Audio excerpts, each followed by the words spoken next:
Salut les traders, j'espère que vous allez bien. Voilà, donc aujourd'hui nous sommes à la leçon 7 de notre formation. Et qu'est-ce que nous allons voir dans cette leçon? Nous allons voir la notion de support et résistance. C'est vraiment important de connaître ces deux notions-là. Comment tracer les supports et résistances, les gars? Si vous ne connaissez pas ces deux notions-là, ça vous serait compliqué de devenir rentable dans le trading. Vous voyez, non? Si vous voulez réussir l'analyse technique et pouvoir comprendre le marché, pouvoir lire le marché là, vous devez maîtriser ces deux notions-là. Donc, si vous n'êtes pas abonné, abonnez-vous, likez, commentez et partagez, c'est vraiment important. Et restez jusqu'à la fin de la vidéo, c'est vraiment important de comprendre ces deux notions-là. Et on se voit après le générique.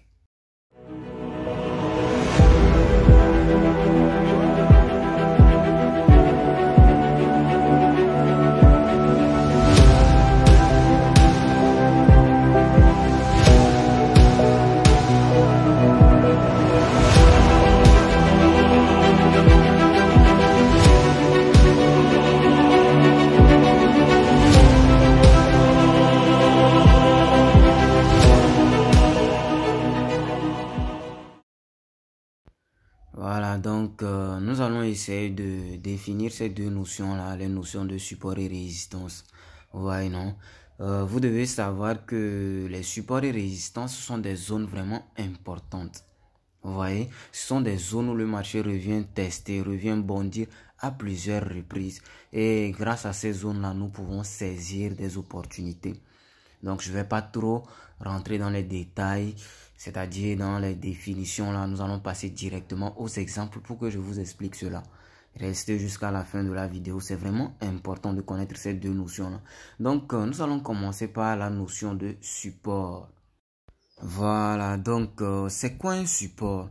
Un support est une zone vraiment importante où le marché revient tester pour se retourner à la hausse. Vous voyez, non? Donc, nous allons voir une représentation schématique d'un support. Voilà, pour essayer de vous expliquer ça clairement. Voilà, donc c'est ça un support.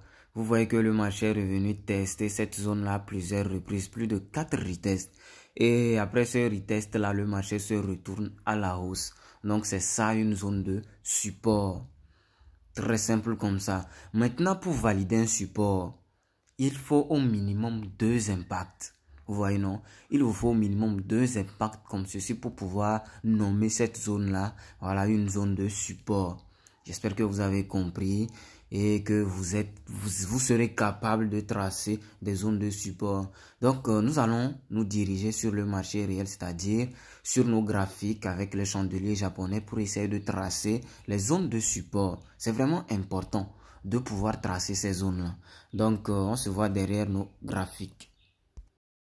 Ok, donc nous voilà en face de nos graphiques et nous allons essayer de localiser les zones de support que nous voyons sur ce marché-là.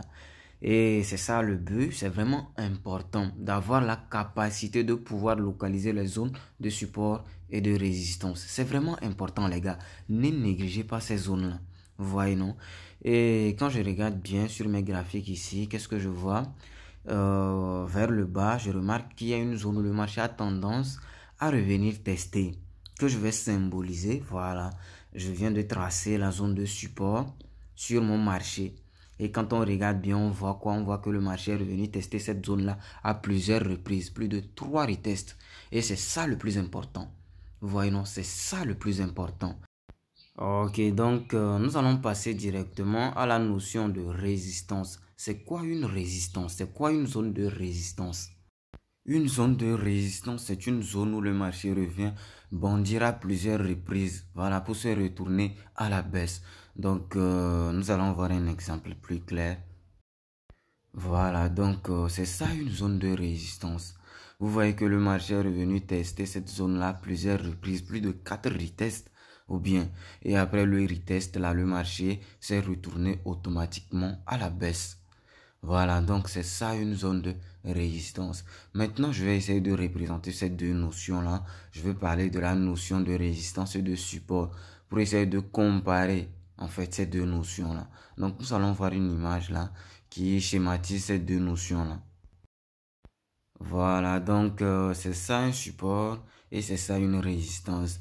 Donc, un support se trouve vers le bas du marché, c'est-à-dire c'est comme si c'était une terrasse, vous voyez, non? Lorsque le marché vient tester ce support-là, le marché monte. Et une résistance se trouve en haut du marché, c'est comme un plafond. Vous voyez, donc c'est très simple comme ça. J'espère que vous pouvez reconnaître des zones de support et de résistance. Et vous devez savoir que sur une zone de support là, on ne fait que des achats. Vous voyez, non, on ne fait que des achats. Et une zone de résistance là, on ne fait que des ventes. Pourquoi? Parce que c'est au niveau d'une zone de résistance que le marché descend en fait. Lorsque le marché vient tester une zone de résistance, le marché descend. Et dans l'opposé, lorsque le marché revient tester une zone de support là, le marché monte. C'est très simple comme ça. Maintenant, nous allons nous diriger sur le marché réel pour essayer de tracer une zone de résistance et de support. Donc ça c'est le support que nous avions tracé dans l'exemple précédent. Maintenant nous allons essayer de tracer une résistance. Et quand on regarde vers le haut, qu'est-ce qu'on voit, qu'est-ce qu'on remarque? On remarque que le marché a tendance à revenir tester une zone là-bas. Vous voyez, non? Que nous allons symboliser. Voilà, vous voyez que le marché est revenu tester cette zone-là à plusieurs reprises. Regardez bien, plus de 3 à 4 reprises et c'est déjà bien comme ça. Maintenant, nous allons continuer la vidéo. Nous avons plusieurs notions à voir dans cette vidéo. Donc, restez jusqu'à la fin de cette vidéo. Et si vous n'êtes pas encore abonné à la chaîne, les gars, abonnez-vous. Abonnez-vous pour nous encourager. Likez, partagez la vidéo. C'est vraiment important. Ok, donc ici, dans un premier temps, nous avons un support. Et après la cassure de ce support-là, le marché revient tester ce support-là qui devient une résistance. Vous voyez, non? Et souvent, vous allez entendre chez certains traders qui disent support qui fait office de résistance. Voilà, c'est de ça qu'ils veulent parler. Et vous devez comprendre pourquoi cette zone-là est devenue résistance après la cassure. Ou bien, on a bien dit que lorsque le marché teste une zone et se retourne à la baisse, c'est une zone de résistance. Et lorsque le marché teste une zone et se retourne à la hausse, là, c'est une zone de support. J'espère que vous avez compris cela. Maintenant, nous allons passer dans le cas opposé. Nous allons voir dans le cas opposé. Voilà, donc ici aussi, c'est la même chose. Vous voyez que dans un premier temps, nous avons une résistance. Après la cassure de cette résistance-là, le marché est revenu tester cette résistance qui est devenue support. Donc ici, on dit qu'il y a une résistance qui fait office de support parce qu'elle a été cassée et testée. Donc c'est ça, c'est très simple comme ça. Nous allons continuer maintenant. Ok, donc maintenant nous allons voir une autre façon de tracer les zones de support et résistance. Et ces zones de support et résistance là sont appelées des canaux. Voyez, non? Nous avons le canal baissier et le canal haussier. Voilà, donc nous allons commencer par le canal haussier. Voilà, c'est ça un canal haussier. Vous voyez que nous avons une résistance en haut et un support vers le bas. Et le marché est dans une tendance haussière. Voilà pourquoi nous avons nommé ce canal-là un canal haussier. Et pour valider un canal haussier, c'est la même chose. Il faut au minimum 2 impacts au niveau de la résistance et 2 impacts au niveau du support. Voilà, donc c'est ça. Nous allons passer directement au canal baissier. C'est la même chose, c'est l'opposé du canal haussier. Vous voyez, non? Voilà, nous avons en face de nous un canal baissier. D'abord, le marché évolue dans une tendance baissière et ce marché-là évolue entre une résistance et un support. Voilà pourquoi nous avons nommé cette structure-là un canal baissier. Et c'est la même chose, hein, pour valider un canal baissier, il faut au minimum 2 impacts au niveau de la résistance et 2 impacts au niveau du support. J'espère que vous avez compris. Maintenant, nous allons voir la notion de pullback.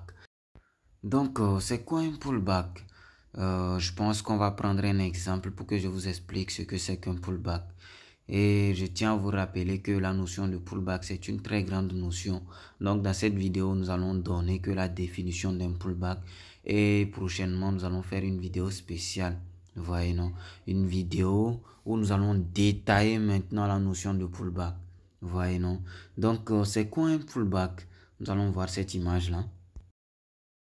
Voilà, donc ici nous avons une structure, c'est-à-dire nous avons localisé une résistance et un support.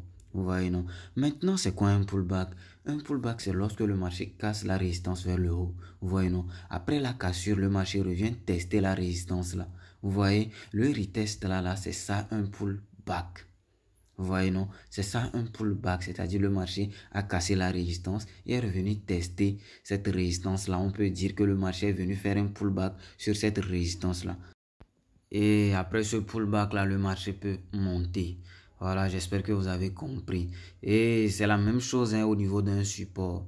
Lorsque le marché casse un support et revient tester ce support-là, on dit que le marché est venu faire un pullback sur ce support-là. Et c'est dans les zones de pullback que c'est intéressant à saisir des opportunités. Vous voyez, non? Et c'est la même chose au niveau des lignes de tendance. Ça peut être une ligne de tendance haussière ou baissière là. Mais lorsque le marché casse et revient tester cette zone-là, on dit que le marché est venu faire un pullback. C'est très simple comme ça.